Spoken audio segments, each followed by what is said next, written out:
hello, Abari or Returnees. Today we are coming to you from Zanzibar. Yes.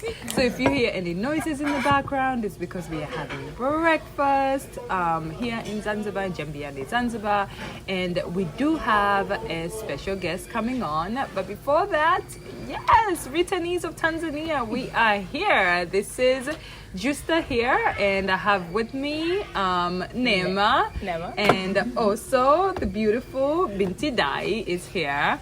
And I want to introduce you guys to the fabulous Eto'o Tsana. Yeah, Mambo. Welcome, Eto'o. Welcome to our Tsana. Thank you. Eto'o Tsana is an amazing musician. She is both or three times. She's different nationalities. She is both Puerto Rican to American to Congolese, and now she has adopted the Tanzanianness in her. Yes. I love how Eto'o Tsana is like international all in one, you know? This is pretty amazing. Thank you, ladies. And Thank I you appreciate for having me. coming here, embrace us with your presence, you know, taking the time to be with us today. This is absolutely a blessing. Oh, it's a blessing for me. Thank you, ladies. And thank you to the listeners who are here listening to us and enjoying this wonderful, beautiful, sunny day with the ocean glistening, looking all green and blue. We're blessed. Very, very, very blessed. Well, guys, thank you once again for joining us on our episode today. We will be interviewing and talking, chatting, discussing all kinds of topics with our lovely guest today and get to hear a little bit about her story. Well, one of the biggest and coolest things that I love about Eto'o Tsana is that she is able to adopt a culture and a country, and once she loves it and falls in love with it, it becomes her own. And I just love that. And now she's with us in Tanzania and has been with us for a little bit now. But we're gonna just hear her story. And one of the first things we're just gonna try to find out is for us to tell us a little bit what she does and her story and her journey through music and entertainment as it is. Go ahead. Welcome. Well, thank you. So my first time here in Tanzania was in, I believe, 2017, 2018. And it was for the production Juliana Musical Theater. I was brought in to choreograph and narrate, which I thought was so amazing. The exchange of culture with the production, with the cast of Juliana, and, you know, to perform and, you know, do that production here in Zanzibar. Wow. That was amazing. Ironic. It was amazing. I wish I was there to see this. Oh man, and there was a few other, another sister, dancing sister of mine, Ebony. Big shout out to Ebony. Hello, Ebony. In New York. You know, we came out here and you know, we were just, we were blown away by their love and, you know, the open arms that we received, and we also were able, you know, to take it in and receive. It was a beautiful exchange. And since then, I came back. I was very fortunate to come back with Curious on Tanzania for the Zawadi residency program. Woo-hoo! Yes. You know, that was a great experience. So I was able to, you know, reflect and build on my projects to really see which direction I wanted to go. Like mentioned, you mentioned that I'm a performing artist, choreographer, dancer, a fairly new singer into the scene. I've been around for a few years, but I, you know, release a few songs per year or whatever the case may be. Per month. Now, yes, it has to grow. It has to grow. You know, and you got to follow, you know, the flow of things. And yeah, so I came here. I worked on a few projects with Liza Classic. Hi, Eliza. Yes. Shout out to Eliza. Big shots. Yes. I love it. Yeah. And I still work with my producer from Congo, Jizo. So it's been a great experience, especially immersing myself here in Tanzania. I already know the Congos. and what those experiences have been like. But to be here in Tanzania and to see how things work here, and it's very different. We have one idea sometimes, or Africa, we kind of throw Africa in one hat, right? But that is not Africa. Every country has its own way. Every commune has its own way. Absolutely. So Tanzania in itself is so diverse, and it's been amazing. What have you noticed about, like, specifically, like, Tanzania, and when it comes to social media, or like when you brought up your song Pepea, which was in half of it was in Swahili. What was your feedback from it, and what is Pepea about? Okay, so when it comes to social media, I would say Tanzania is all over it. That's hands down. I really think Tanzanians have a great understanding of the use of social media, even promotion in general. They're on it. I mean, and the support system that they give each other is what I've noticed. There is a support system. So there are groups of homes, and in that house, your family. Like good example, Diamond and his crew, their family. Harmonize, his crew, their family. And, you have Ali Kiba, his family. You have, within every house, Zuchu, her family. But they're all still families within families. And the support system, even from the fans, it's incredible to see.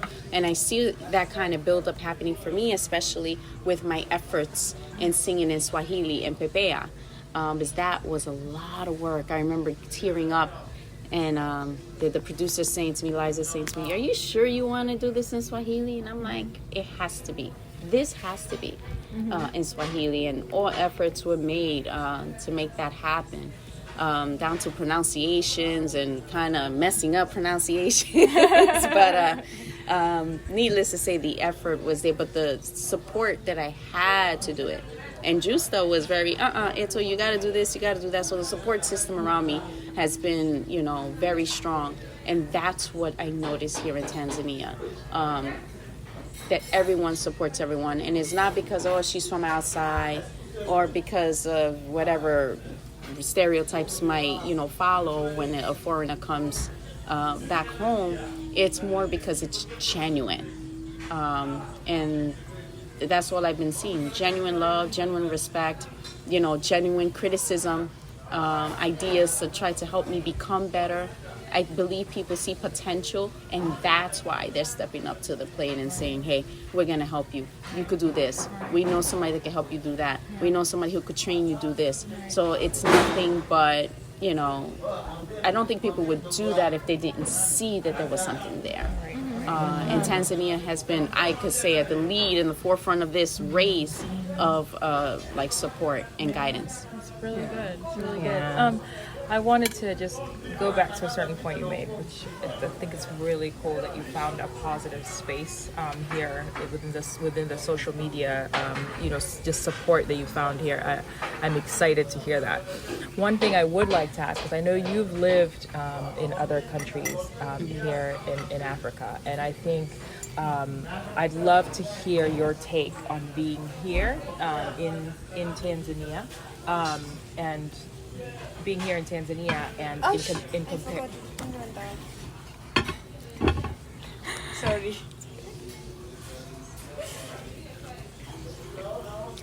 Your take on being here in Tanzania compared to being in another country. And I remember having a conversation with you before, and you touched on a couple of points that, you were talking about your experiences in another country, living there for an extended period of time, and then coming here and experiencing it a little differently. And a reason I find that so interesting is because as returnees, we come from, say, the United States, or we come from the UK, or we come from other parts of the Western world, and then we come back into our own countries. Sometimes we don't get the chance to live in other countries within our region to really see the differences, right? It's often very easy to compare our country that we live in, the isolated space, just the country that we know, to a Western country, right? Paradise that we paradise know. that we know. The paradise The paradise that that we we know. think is Tanzania- paradise, no, right? Tanzania is it's paradise. That's true. The paradise that we know. Exactly. And I just found it super interesting to hear her experience, to hear your experiences about, living in the Congo or living in, another country. So if you can just tell us a little bit about that and how you felt when you got here, and you've lived here for a little bit of time year. now. Yeah, you feeling that way. come back and forth, you've come back and forth a couple of times. So, tell us about that and how you where you're at and how you feel about that in comparison, right? Without making a long story very long, but trying to give you a good understanding. I think so the first country that I went to, that I actually stayed for an extended period of time, that became home, I went to Brazzaville, the Republic of Congo, and then from there, a few years later, I took myself to Kinshasa. So both experiences were different, because in the Republic of Congo, I started there with my studies of traditional Congolese dance in the Republic of the Congo, and I was quickly immersed into the culture, because I was now there. I'm living there. Functioning there. I'm, learning how to cook the meals. Do everything that, I needed to do to live. When I went to the Democratic Republic of the Congo, that was very different, because I went there only knowing one person. Wow. So I think your support system is important. Yes. Because the Republic of Congo, I went there, I was living whatever, but I was there with my dance teacher, with his people, with their family, so there was a protective shield. When I went to the Democratic Republic of the Congo, I went over there knowing only one person, which was one young woman. Now that was an interesting situation, because there I found myself quite alone. And I think makes a difference even when we talk about coming here to Tanzania. I didn't come here alone. There was a support system here without even it being said. Echoing our same theme we found over the course of our Yes, episodes. yes. Support system, Yeah, community. and it's very important. So from that one female I knew, I started meeting other people, but you can meet other people, but people are also very leery about the person who's coming from the outside. Right. It's a question of, why are you here? What brings you here? You don't have family here. You don't have anything here. You could be a descendant, but how many people really even acknowledge that descendant notion, right? Oh, my ancestors. They're like, oh, come on. Talamundele. Look at this white woman. How are you Congolese? This kind of notion. And I found myself in ways. I met some great individuals who started opening the door for me and introducing me to other people. But it still remained isolated, it was challenging. I went there for work. I thought I would get the work, and I start working, and I work a month or two, don't get paid. So it was these things like that. I mean, but that wasn't just me. That's everybody. I think my experience was a reflection of whatever the country was going through. So when they say you go somewhere and immerse yourself, that's how really you do it. That's how you do it. That's how you do it. And I have no The good, complaints. the bad, and the great. I love Congo. I love Congo. That's my country. Both of them. I love Congo, and my Congolese people are my people. I love it. However, it was challenging, and I was able to see, wow, this is what the people, are going through. This is the struggles. This is how they have to work very hard. And we're talking about working very hard. And that's everywhere, right? But I think the circumstance was different. Your mindset, you're stressed, you're worried. I started living that worry and living that stress. But the best parts was all the dance and music. When my friend Albert Mavungu took me to Papa Wemba's concert, and I saw Papa Wemba on stage, he had this girl dancing. Her name is Benedict Schutza. And I was like, ooh, that girl, that's me. And then Albert was like, okay, come on, let's dance. And he started making me dance around. And Papa Wemba told Benedict, look at her. So from there on, it was like a relationship was built between Papa Wempa, myself, and Benedict. That's how I even met her. Wow. And before long, I was going to the rehearsals, and I was just sitting there moving in the chair, and I'm like, I need to dance. And they were like, oh, the white girl wants to dance, let her dance. And when I started dancing, then that's when they were like, hey, no. This girl could dance though. And then he eventually integrated me in the band of Viva la Musica. So that's when I was like, oh my God. For me, I mean, there is nothing written that I could show that's going to go down in history books. It's just my word and the band's word. Oh yeah, that girl was with us. But that for me is part of my history. That was like, I made it. Like, oh my God, I made it. When a band, a Congolese band, is going to take an outsider and let them dance. Yes, that's a big deal. That is a very big deal. Then when he went to Ivory Coast, I was supposed to be there, and I couldn't because I was managing this nightclub, and he departed. So I was like, oh, I could have been there, but maybe I wasn't supposed to be there. Everything for a reason, and everything in its time. Yeah, absolutely. You know what I like about you, Eto'o, like just like how you explain yourself? The first thing that you do, and we talked about this in our previous episodes, and I noticed this about you also. As you are being introduced to Africa, as you are coming into Africa, you took time to immerse yourself first, to learn the culture first, and then see where you fall in. You observe. It's always like we keep on emphasizing this. It's always important, especially coming into a foreign place. Don't come in as a genius, or I mean, you could come in as a genius, but don't come in like as I know it all. You don't have to. I don't have to learn anything. Oh, I'm the savior. Yes, I'm the savior. No. We do things our own way. There's a certain you have to build relationships a certain way before you could try to get yourself like in the thing. You're not going to automatically do that. So I love that. That was actually an affirmation for me that I will actually advise people who are looking to return or come back to kind of take time to observe and learn more about what is the particular culture, how is it like, and where do I fall in. And I think for me, it's beyond the putting on a dashiki and wrapping my head. Yes. It's a mindset. It's a whole change of mind and your mentality and behavior. Because you could dress the part but still carry your trauma or your own attitudes with you. Nobody wants that.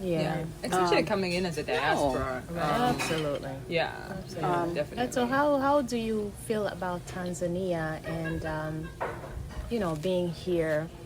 Do you see this is a place where you probably want to move in future, or what? What are your Give feelings? us a projection of your future. Exactly. Projection of my Since future. we're on returnees of Yes, Tanzania. and just by the way, guys, just in case we didn't mention this earlier, we are here in Zanzibar right now having breakfast yes, at this lovely beachfront hotel. Yes. We have an amazing view, like Eto'o said 360 earlier. view. 360 view, by the way.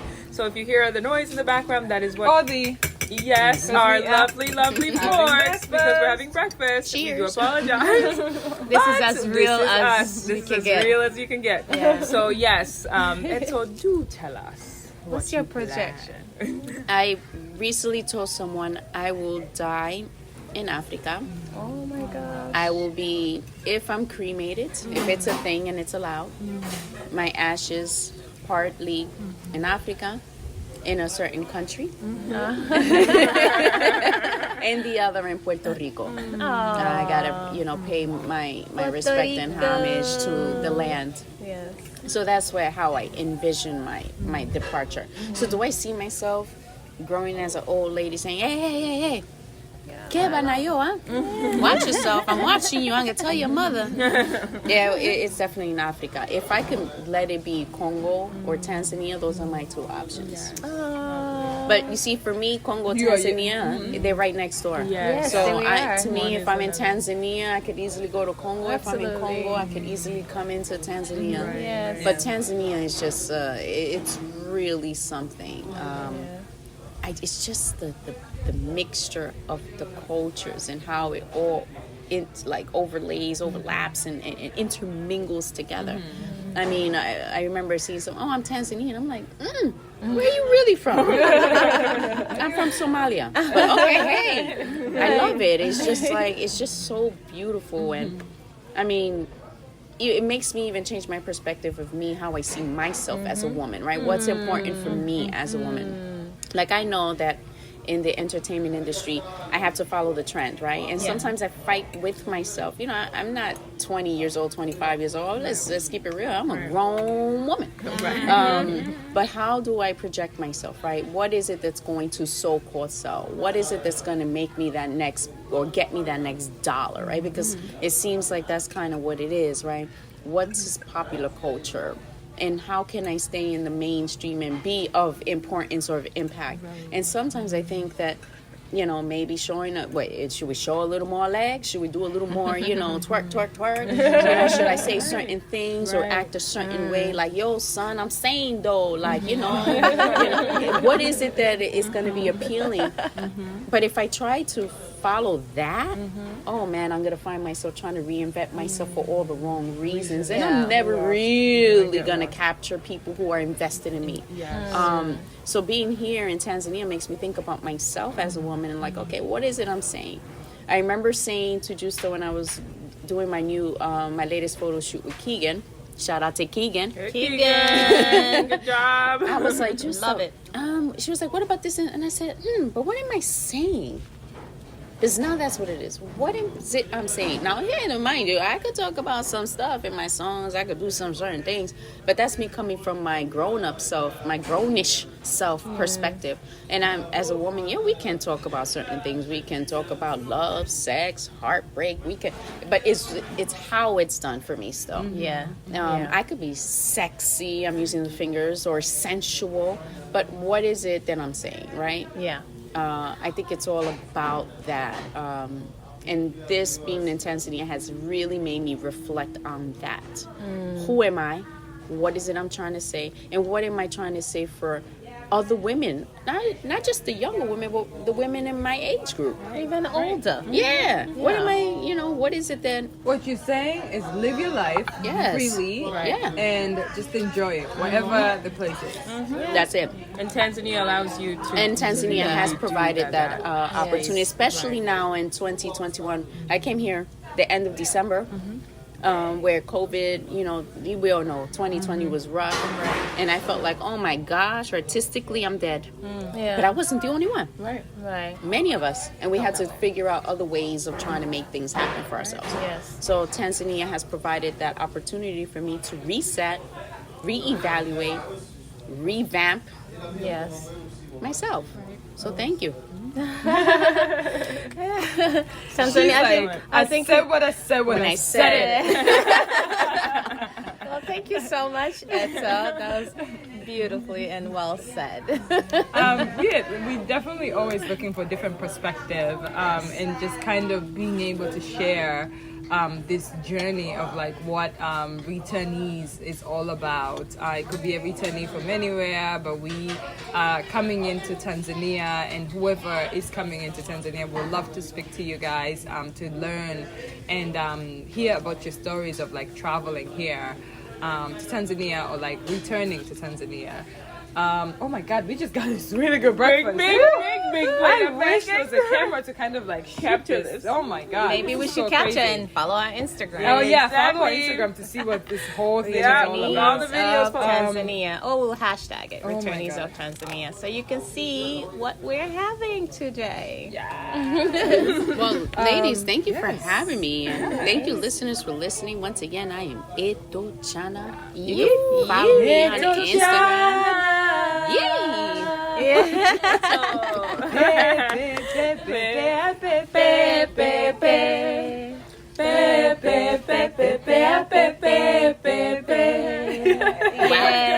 Blessing. Thank you so much, Eto'o. Asante Yes. sana. So much. Karibu.